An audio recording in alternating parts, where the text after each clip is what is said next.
Indian tire industry today is pretty competitive globally in terms of technology, in terms of capabilities, in terms of infrastructure. So I think we are, as an industry, pretty geared up to meet global challenges of mobility. And of course, in mobility, as you know, is two aspects. One is uh, normal mobility, but also EV mobility. So India is also growing big way into EV.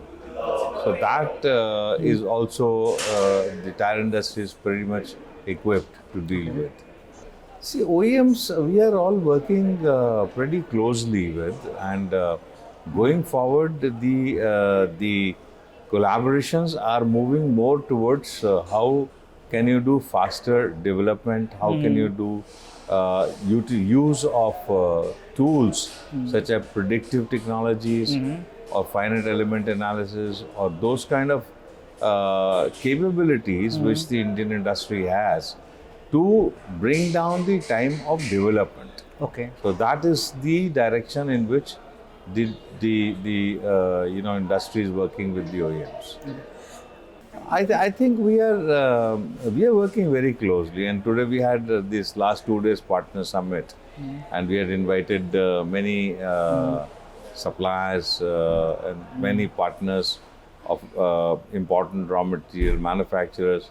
So I think there is quite a lot of transparency, quite a lot of understanding, and sense of collaboration and cooperation. So I think going forward, this can only improve, and this can only go up because it's good for both us as well as our partners. Okay. The tire industry being a very competitive and a very sensitive product, it's a safety product.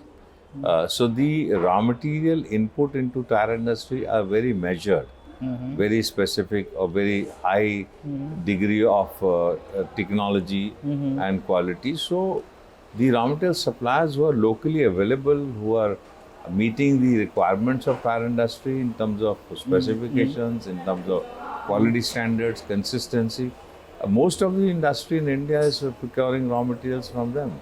But more important is the capability development, the qualitative aspects, the technology development, the working together approach, faster development, doing things in a more comprehensive way, so that Indian raw material industry grows with the growth of tire industry.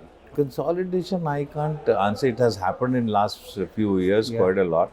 So I think now it's time for more for growth, more for innovation, more for technology development, more for capacity enhancement to meet the growing need of the industry, which I'm sure if you have attended the summit, you have seen that the future is quite bright, quite strong, and therefore that's what we are looking at mostly.